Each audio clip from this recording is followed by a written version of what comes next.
Years before my life took an unexpected turn, I found solace in my routine, working on the house, unwinding with a beer, and playing hockey with my buddies. My wife Joy and I had a stable life, although not without its challenges. The initial warning signs were subtle: missed calls, late-night excuses.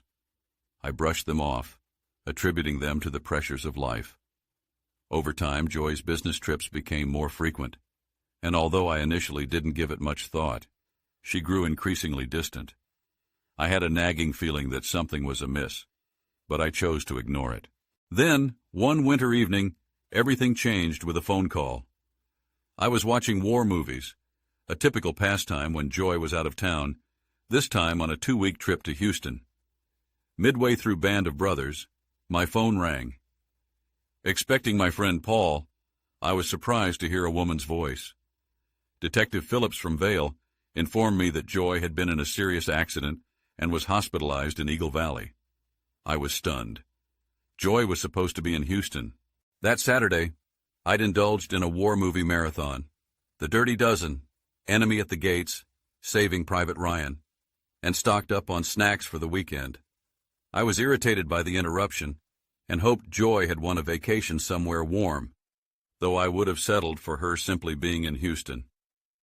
When I saw unknown on the caller ID, I assumed it was Paul, and answered with a grunt. The woman's voice took me by surprise. She explained about my wife's accident, but I insisted Joy was in Houston. The detective inquired about the last time I'd spoken to her, and I told her it was the previous night. When she read Joy's home address from her ID, I was floored. Someone must have stolen her purse, I thought, already considering pressing charges. The detective requested I come to the hospital to identify her belongings. Frustrated, I agreed and began the 2-hour drive to Vail. During the drive, my mind raced. I considered the possibilities.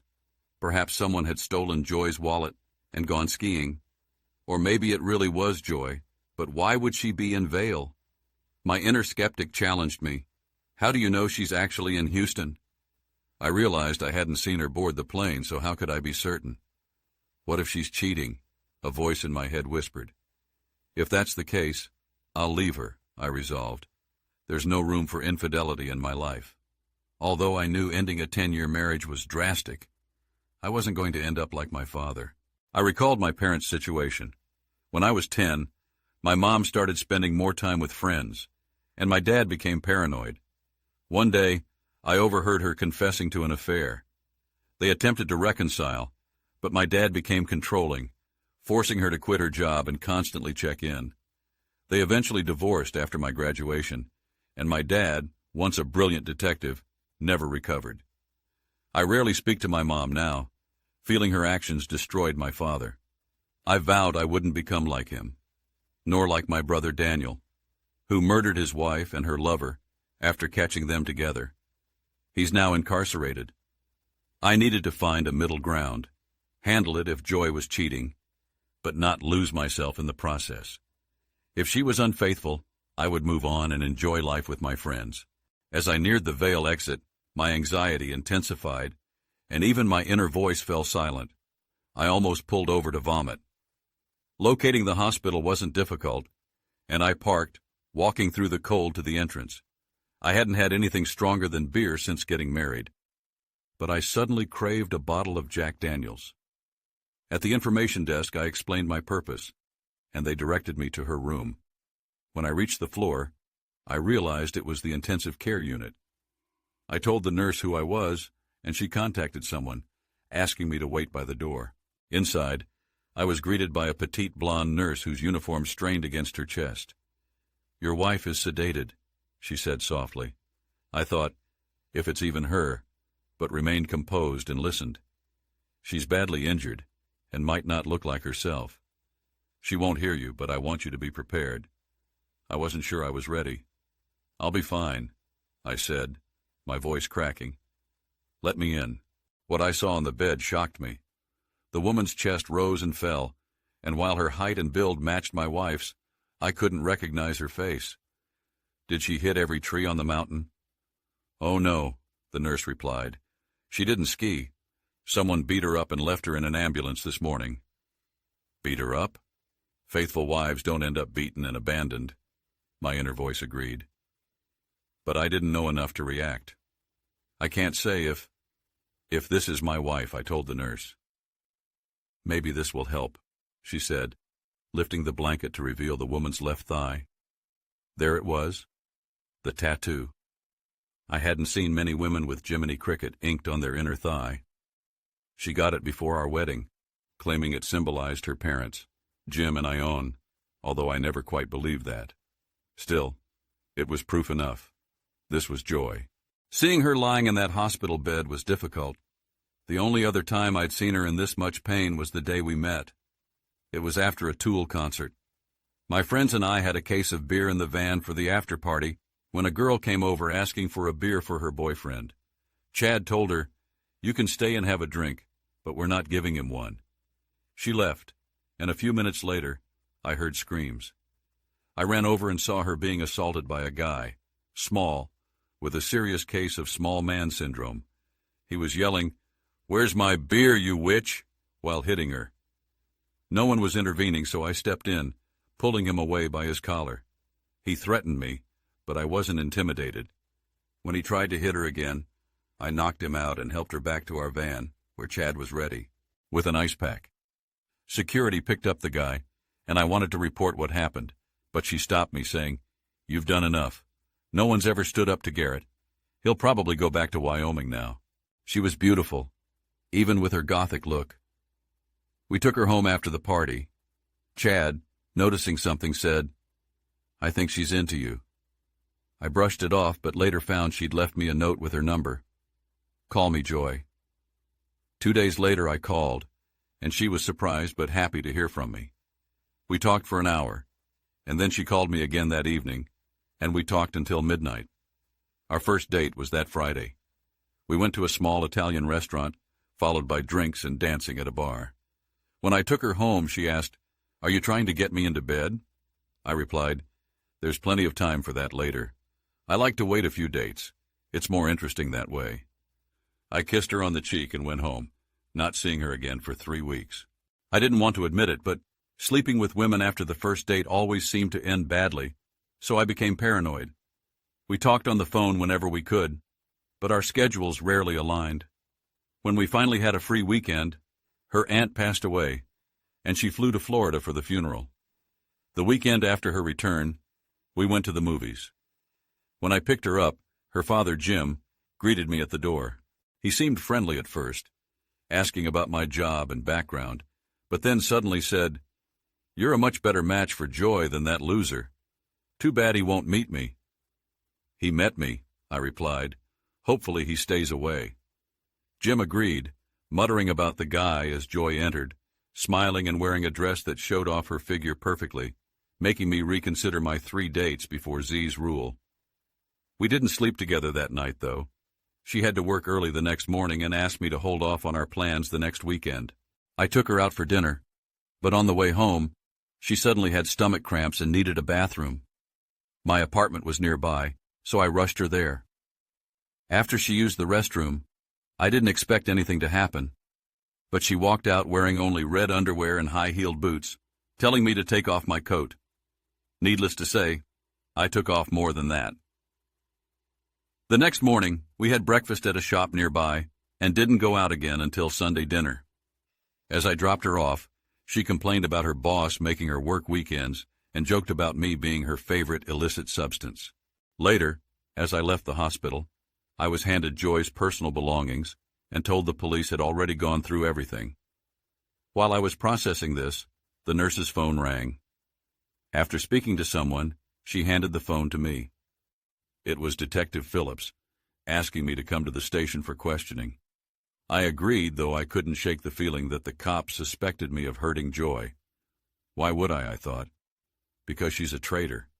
I had no solid proof of her cheating, but her being in Vail was suspicious. I tried to think of a logical explanation. Maybe she won a trip to Vail, flew to Denver, rented a car, and got into trouble before telling me. It was all too strange, but I had no concrete evidence. I arrived at the station as the sun was setting. A brunette, Detective Phillips, and a tall man, Deputy Devon, came to meet me. Phillips seemed friendly, but Devin looked at me like I was guilty of something. "Should I get a lawyer?" I asked. "Do you think you need one?" Phillips replied. "No, I've got nothing to hide." Detective Phillips led me to a room and motioned for me to sit. Devin went in the opposite direction. "I'm going to record our conversation, Mr. Rigby. Is that okay?" "Fine by me," I said. "Sorry about the prick thing," I said, trying to clear the air. She raised an eyebrow. "Excuse me? When I called you a prick on the phone, I thought you were my friend, interrupting my me time." She looked curious. "What's me time?" "I watch World War II movies when Joy's out of town. She hates them." At that moment, Devin returned and sat down. "Ready?" he asked. Phillips pressed a button to start recording. Detective Desiree Phillips interviewing Mr. Roger Rigby in connection with Case 1256G involving Joy Tanya Rigby. "Mr. Rigby, please state your name, age, and date of birth." "My name is Roger Ezekiel Rigby. I'm 35, born December 16th. "Your address and occupation?" 1467 West Danu Avenue, Colorado Springs. "I'm a bricklayer." "Where were you between 6 o'clock p.m. last night and 8 o'clock a.m. this morning?" "Let's see. I was in Manitou Springs from 9 o'clock to 7 o'clock repairing a fireplace.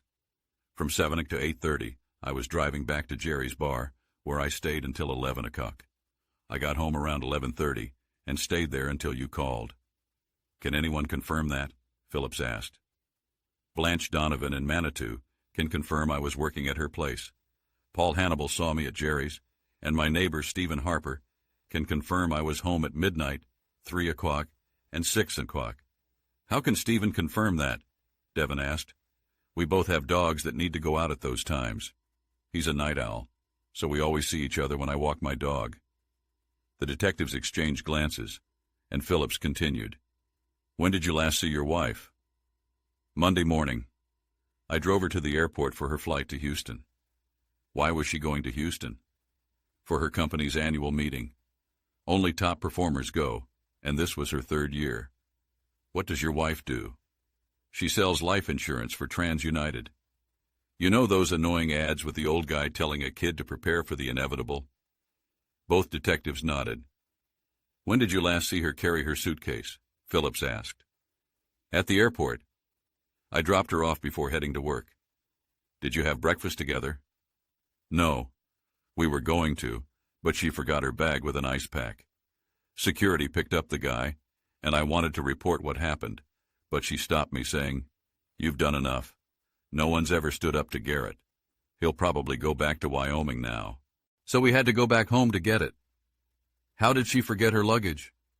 "She thought I had grabbed it when I warmed up the car, but I didn't notice it was still on the bed until we were almost at the airport." Phillips nodded and asked, "How often does your wife go on business trips?" "Twice a year. 2 weeks in February for the general meeting and 2 weeks in August for training in Indianapolis. The general meeting is in Houston every year, no? It changes. Last year was L.A. and the year before that, New York."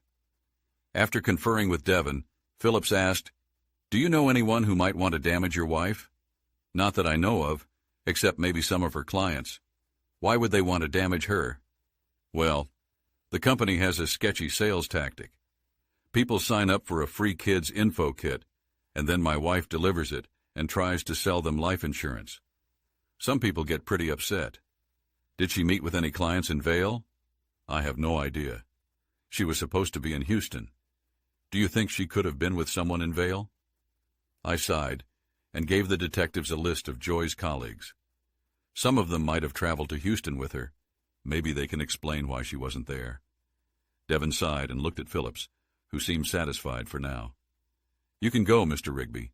Are you heading home tonight?" Phillips asked. "No, I'll find a motel. After their usual, we'll be in touch." I left the station, driving back to the hospital. I realized I had more questions than answers. Was Joy playing me?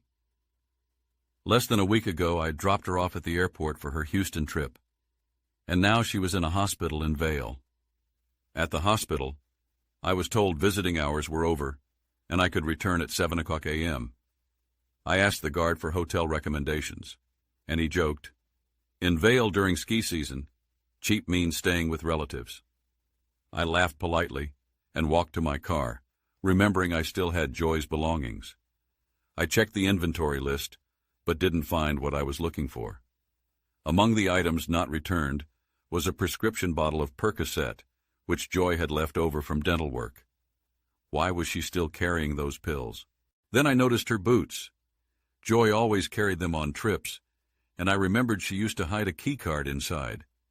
Sure enough, I found one, but it was completely blank, no logos or identifying marks. Now I have the key to her room, but where's her phone? It wasn't listed in the inventory or in her purse. That's a good sign, I thought. A while back, my neighbor Stephen developed a phone tracking app after his partner kept losing his phone. Joy had lost hers before, so I had the app installed on her phone too. I opened the app, entered her number, and saw I was 4 miles away from her phone. I started the car and followed the directions up the mountain, arriving at a ski resort filled with luxurious lodges. I parked Joy's BMW among the Lexus and Audis and made my way toward one of the lodges. The app showed Joy's phone was in room 114. I tried the key card, nothing. I climbed the stairs and tried 2 and 14, then 314. The key card finally worked. What now? I thought. Should I confront whoever's inside or call the cops? I listened at the door but heard nothing. Hesitating for a moment, I swiped the key card and opened the door. The room was dark, lit only by the hallway behind me. I stepped in and turned on the light. The room felt off, too clean, like someone tried to make it look untouched. The bed was made, but the quilt hung unevenly. Joy's suitcase sat on the bed, neatly packed.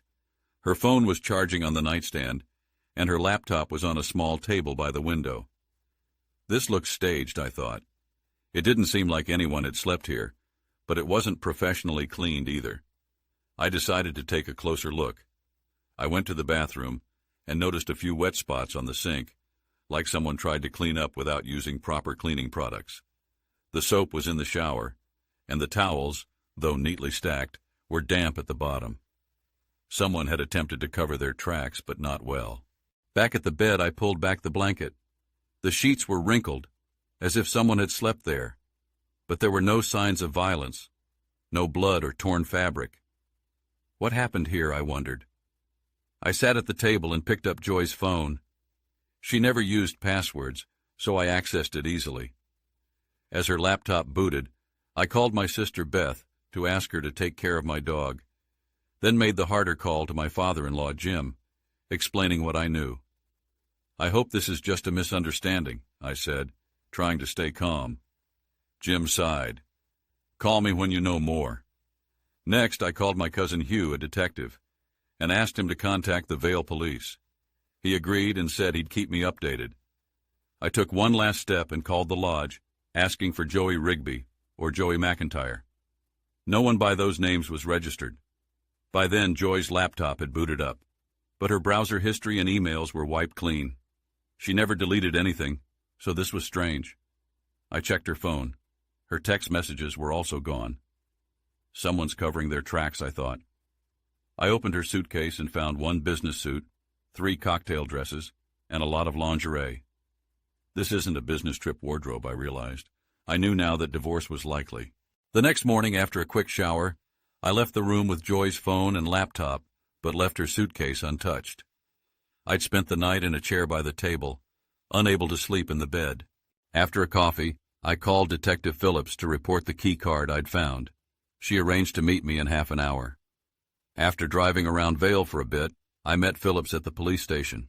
She greeted me and led me to her office, where I handed her the key card. "You look like a man whose world has collapsed," she said sympathetically. "I think I'll lose my wife over this." "I'd like to hear her explanation, but I doubt I can believe it," I replied. "Don't lose hope yet," she said, though her face suggested otherwise. I thanked her and headed to the hospital, where I was allowed to visit Joy for 15 minutes every 2 hours. During one visit, I stared at her, hoping she'd wake up and explain everything. Just then, Dr. Benson came to see me. He explained that Joy was recovering, but recommended transferring her to Denver for better rehabilitation. He mentioned her head injury and possible brain damage, but I could only focus on the uncertainty of what had really happened. I signed the papers to transfer Joy and asked if I could handle the rest at St. Luke's. "On your way home, where's your home?" the doctor asked. "Colorado Springs," I replied. He looked concerned and made a call. A few minutes later, he returned. "The plan has changed," he said. "We'll transfer her to St. Augustine's in Colorado Springs. It's just as good, and it will be easier for your family to visit." I signed new papers, visited Joy one last time, and left the hospital with tears in my eyes. At least it's normal to cry in a hospital, I thought. Anywhere else, people would stare. On my way out of Vail, I called Jim and updated him. When I got home, I saw my sister Beth's Jeep in the driveway, and I felt relieved. Piper, my Doberman, greeted me at the door, and Beth was there waiting. She took one look at me and knew something was wrong. I hugged her, told her I loved her, and everything came spilling out. I broke down, mourning the end of my marriage. Beth stayed with me late into the night, trying to get me to eat, but I wasn't hungry. I still had to tell Jim everything, and she came with me for that. When I finished explaining to Jim and Yvonne, I saw a shift in Jim's face. He wasn't sure anymore that Joy hadn't wronged me. He had worn that same expression once before, during a difficult moment in our relationship. We had been dating for several months, and one night Joy canceled our weekend plans. I was annoyed, but accepted it. Then I heard Jim in the background yelling, "Tell that son of a witch he better meet me." Worried, I drove over. Jim met me at the door, furious. "You're no better than that other prick. If you're going to hurt my daughter, come at me." Shocked, I replied, "Hurt your daughter? What are you talking about?" Joy and Yvonne came outside, and I saw Joy had a black eye. "What happened?" I asked.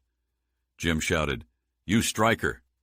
I was stunned, but Joy quickly intervened. "He didn't touch me, Daddy. I had dinner with Garrett, and we argued. I walked away too angry and hurt to stay." Jim tried to apologize, but I told Joy we're done. I drove aimlessly until I found myself near Garrett's place. I knocked on his door, and when he opened it with a smug grin, I punched him in the face.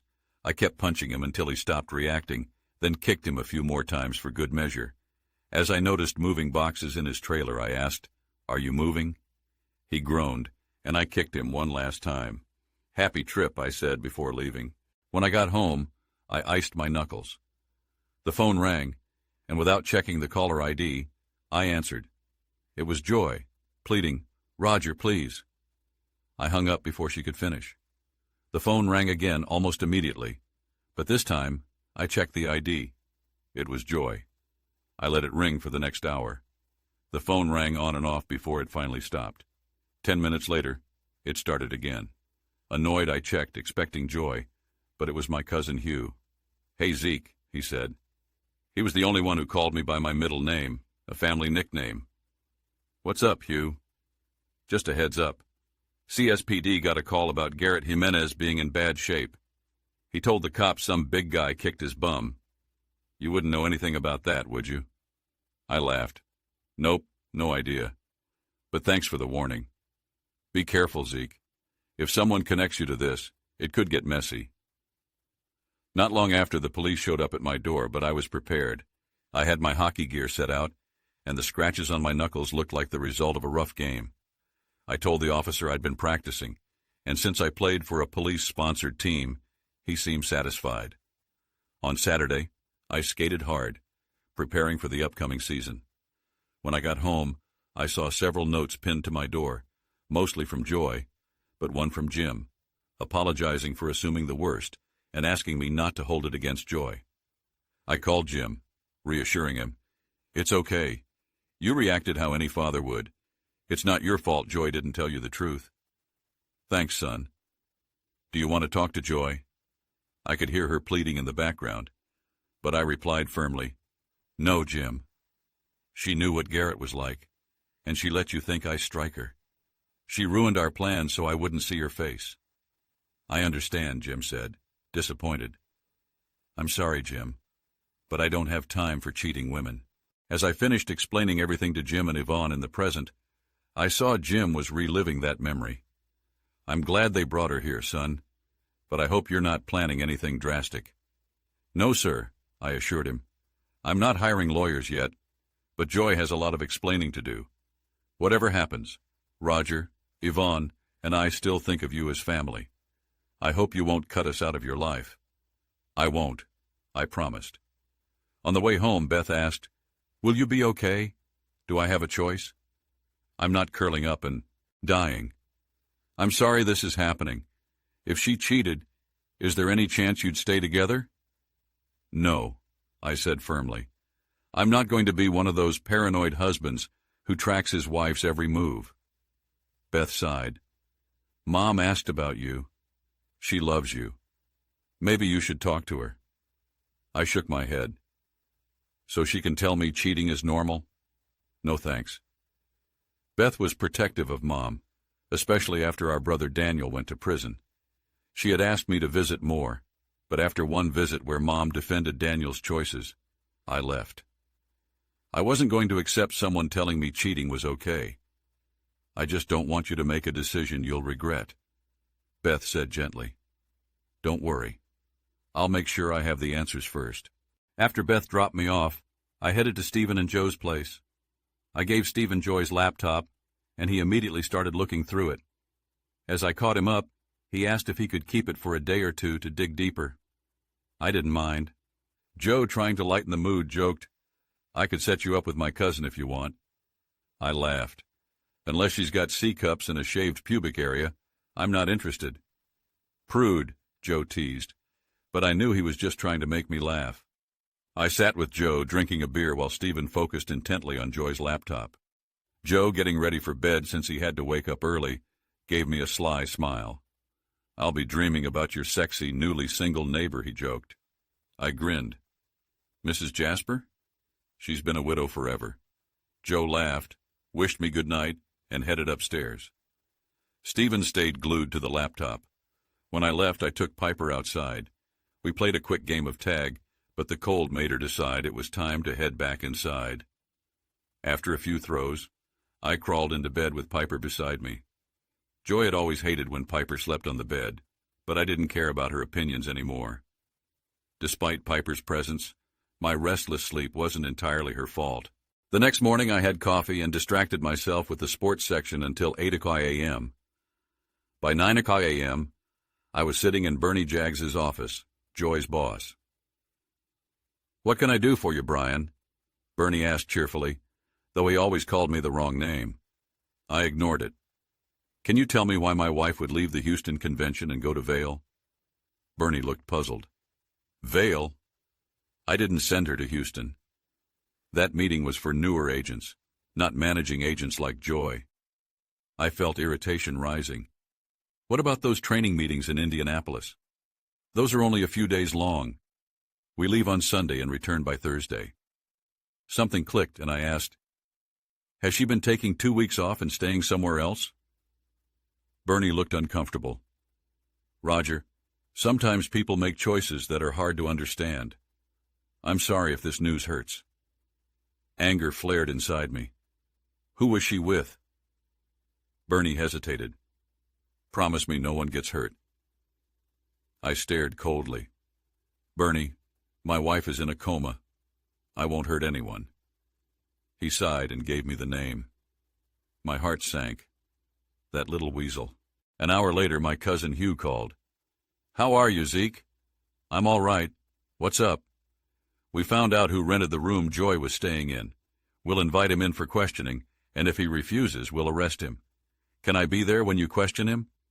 "Jeb's already agreed. I'll call you when it's set up." I spent the next few hours at the hospital, meeting with Joy's brain injury team. Part of me wanted to abandon her, but I knew I didn't have all the answers yet. Jim and Yvonne arrived an hour before Joy's transfer from Vail. I told them what I had learned. Jim was shocked, and Yvonne begged me to wait before making any final decisions. I promised I wouldn't harm Joy, but I wasn't sure if waiting was the right move. When Jim asked if I could get through this, I answered honestly, I don't know. I can't trust her anymore. I saw what mistrust did to my dad, and I don't want to end up like him. Yvonne, hopeful, said, But you've taken her back before. Yes, but we weren't married then, and she wasn't lying to me like this, I replied. I didn't see Joy for 3 weeks after the fight with Garrett. By the middle of the second week, she stopped calling. A week later, when I stopped avoiding her calls, I realized we hadn't officially declared our relationship exclusive. She was still seeing Garrett. I didn't call her, and she assumed we were a couple, but the fact that she let her dad think I touched her was a deal-breaker for me. After hockey practice, as I was heading to my apartment, I found Joy sitting by my door. I didn't answer your calls, so you came here? I asked. Do you have to be such an a-hole? I missed you. Oh, really? Maybe you missed me while your boyfriend was still in bed. So you're mad about Garrett? No, that's not what bothers me. I'm pissed you let your dad believe I struck you. I walked inside, and she followed me. We never agreed to be exclusive, so I can't be mad about you sleeping with him, but I'm mad I didn't see things clearly sooner. I tossed my gear aside and continued. We had some good times, but you seem to prefer guys who can't handle their issues and hit you. Fine. I'm done. Are you finished? She asked, crying. Oh, I'm done. I just don't get why you're still here. Listen, I'm sorry I let my dad think you hurt me. I canceled our date so you wouldn't do something that would get you in trouble. I left my phone at home when I went to see Garrett. You don't owe me an explanation. I'm done. No, you need to listen. I went to see Garrett because he was moving to Wyoming. When I refused to go with him, he hit me. I hid at Julie and went home to call you, but my dad saw me first. You know the rest. Okay, I listened. Now I have a shower. Now I have a yee-yee. I don't know why, but I asked, Want to join me? I didn't have to ask twice. That night we decided to be exclusive. 3 weeks later she moved in, and 8 months after that, we got married. The only time Garrett came up again was when she told me he died in a car accident in Wyoming, and she went to his funeral. Now, a decade later, Joy was being transferred to St. Augustine's ICU. The doctor said she had a good chance of recovery. Later, while waiting at the hospital, Hugh texted me that Cal Davis would be interviewed at 4 o'clock a.m. I told Jim and Yvonne I had an appointment and left. At home, I got dressed in a suit and tie, knowing Sheriff Jeb Hannibal would expect me to look professional during the interrogation. When I arrived at the sheriff's office, Hugh met me. Vail Police will join by video. You'll sit out of view, and remember, don't speak. It could jeopardize the case. I know. I won't attack him either, I assured him.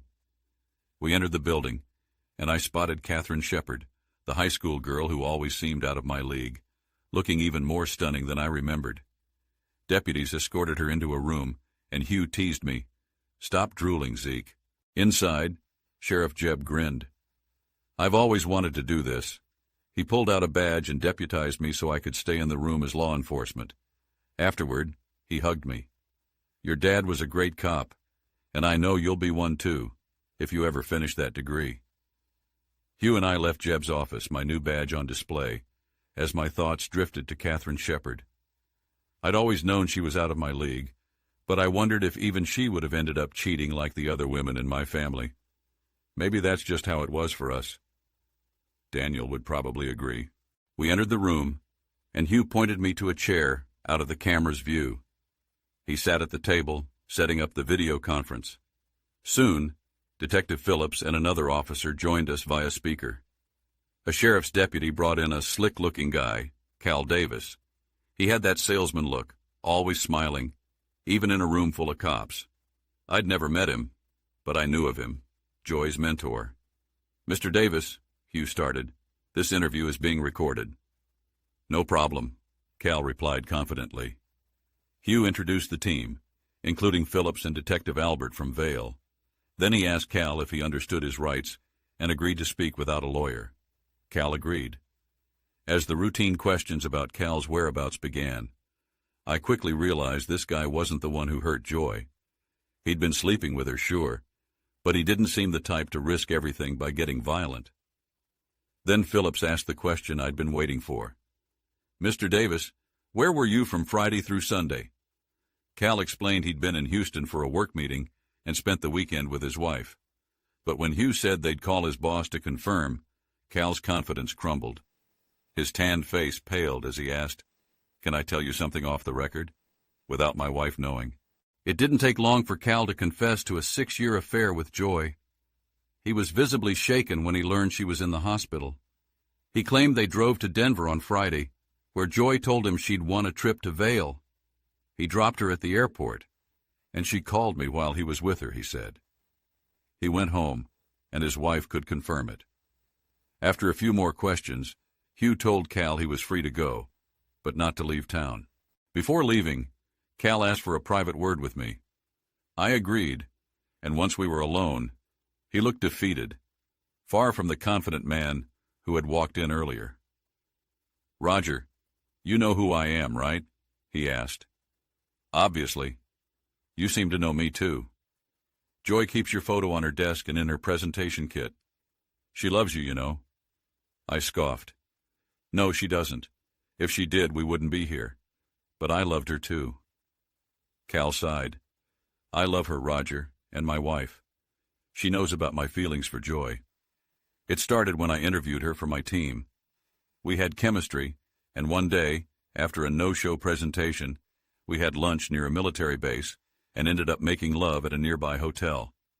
We both felt guilty, but we couldn't deny the chemistry. Not guilty enough to stop, apparently," I said sarcastically. "It wasn't cheap or tasteless, Roger. Joy and I had something real." "Sorry, didn't mean to insult your little love story," I replied, mocking him. "I understand your anger," Cal said, looking genuinely pained. "But I don't regret loving Joy, not one bit." I couldn't believe the nonsense coming out of Cal's mouth. I wanted to punch him, but I held back.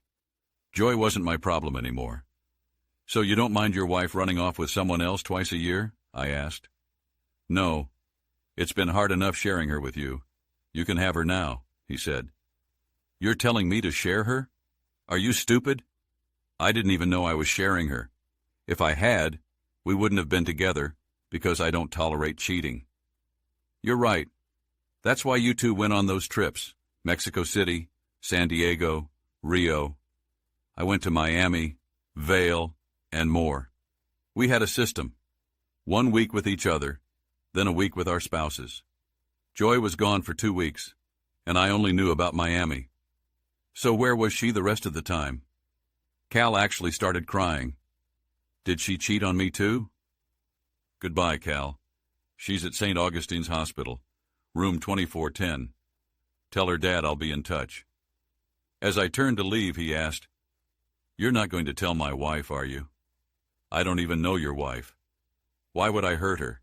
The guilt will eat you alive. Have fun living with that." Hugh was waiting in the hallway. "Sorry, Zeke. I thought we had the guy. I knew he wasn't the one who hurt her, but how did this go on under my nose?" Just then we heard a commotion. Cal's wife, Catherine Shepard, was slapping him. "You cheating prick! Don't come home."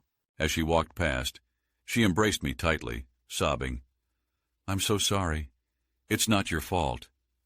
We both married cheaters." She laughed through her tears. I brushed one away, saying, "I hope things work out for you." "Good luck to you too, Roger," she replied, kissing my cheek before departing. I glanced at Hugh and remarked, "He had that at home, but he needed Joy." "Some men just crave the unattainable," Hugh responded. We proceeded to Jeb's office, where I returned my badge and endured the customary lecture on the realities of police work. I'd heard it all before, but perhaps one day I'd truly listen. The following days were fraught with tension. On Tuesday, I secured legal counsel for the impending divorce. Thankfully, Joy and I had no children together. Piper was mine, and the house belonged to her grandmother, eliminating a property dispute. My brother and I inherited our father's house, and I was relieved to avoid moving into a cramped apartment. Joy had been furious when I fought to retain the house after Daniel's arrest, but now I understood its importance. Late Tuesday, I visited Jim at the hospital. Upon seeing me, he merely shook his head. "How long?" he asked. "At least 6 years," I replied, "since she started selling insurance. There might be more. I can't believe my daughter did this." "Me neither," he said. "I wouldn't have married her if I'd known." I divulged everything. Cal had confessed. Jim sighed. "I always wondered why she stopped taking pictures on her trips. She used to photograph everything, even in Denver. Why didn't I notice?" "I didn't either," I admitted. I decided against further hospital visits. I couldn't face her again. Jim understood and asked if I'd stay at the house until Joy recovered.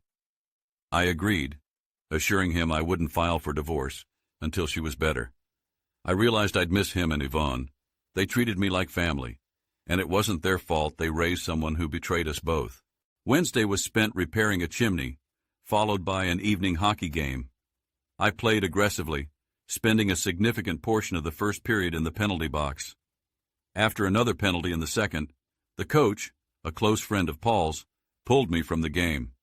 He knew I was grappling with personal issues, but he didn't want me ejected from the league. I arrived home in a foul mood after the loss, blaming myself for letting my personal problems affect my performance. My teammates wouldn't let me shoulder the blame alone. Several even offered to confront Cal on my behalf, though I might not have declined clearly enough. After letting Piper out, I was about to re-enter when Stephen called out, announcing his imminent arrival. I surmised he'd discovered something on Joy's laptop. The previous evening, I'd scrutinized our bills and statements, but found nothing suspicious. The only anomaly was Joy's increased contact with her friend Fiona before her trips, usually once a month, but more frequently as the trips approached. I suspected Fiona knew more than she let on, but I couldn't reach her when I tried calling. I also regretted not securing Joy's phone. Stephen arrived, looking excited. "What did you find?" I asked. "Grab a beer and I'll show you," he replied. We sat at the bar as he opened Joy's laptop. "Whoever erased the data knew their stuff," Stephen stated. "There are programs here that let her use the internet without leaving a trace. Luckily, I had some help from a friend in the Department of Defense. Is Joy some kind of computer genius?" "No," I said. "She uses the same password for everything. Someone else set this up. I'm thinking Fiona." Stephen discovered Joy had concealed email and bank accounts. I mentioned the trips I'd learned about from Cal, and his eyes widened. He also unearthed love letters and deleted emails, some addressed to Cal, others to someone named Garrett. "Son of a witch," I muttered.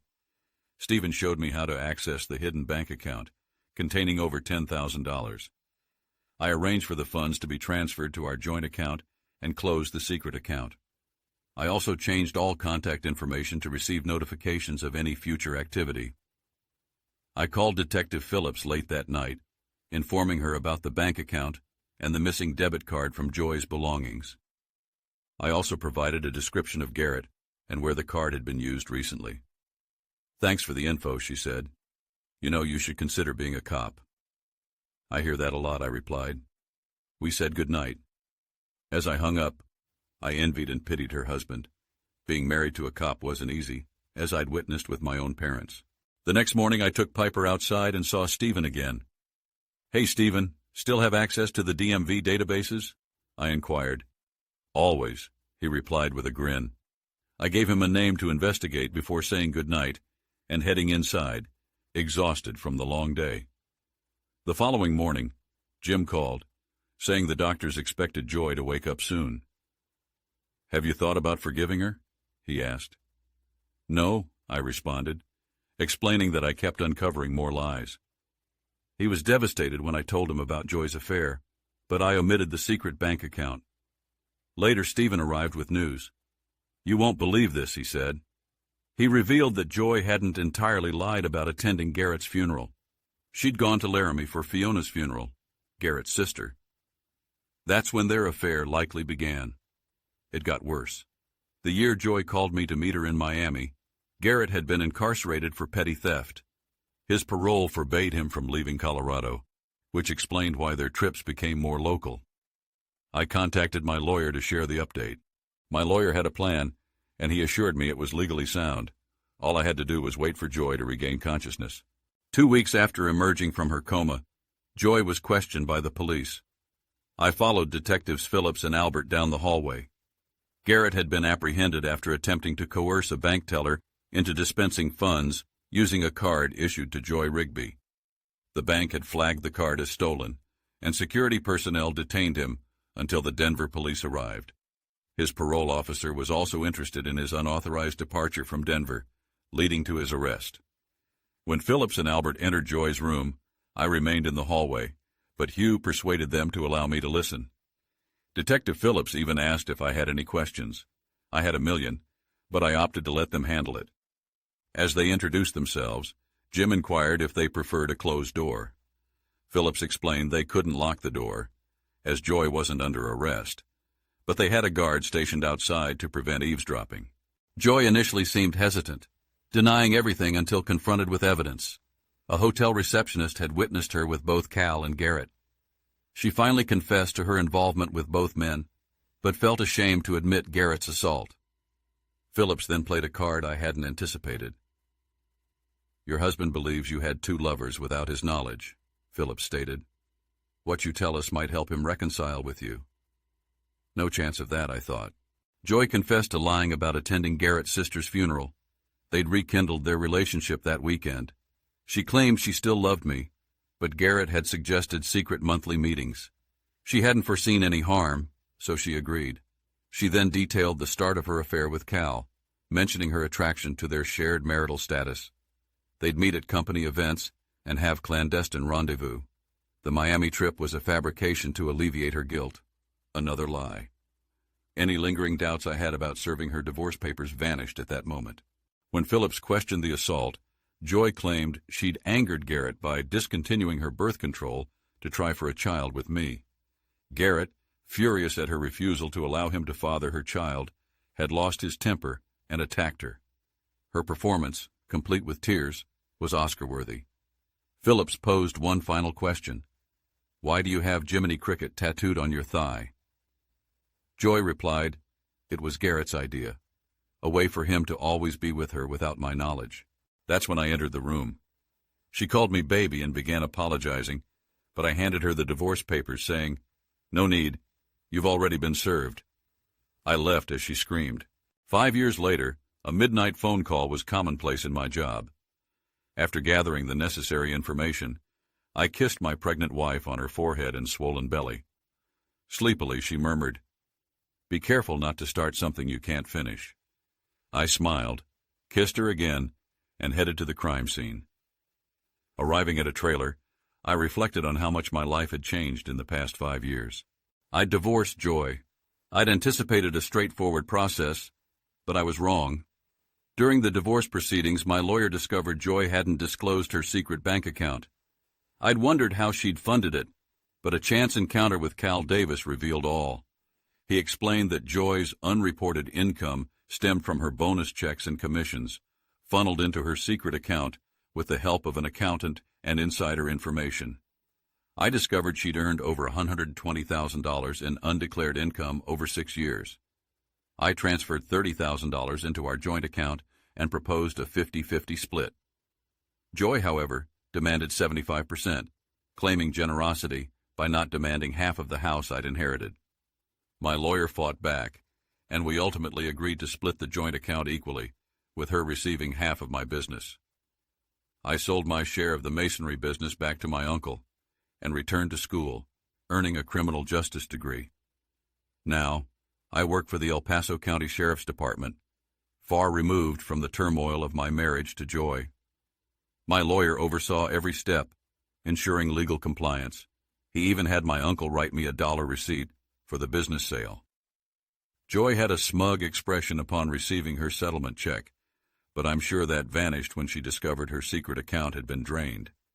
My accountant worked his magic, demonstrating that all the money in our joint account originated from legitimate sources.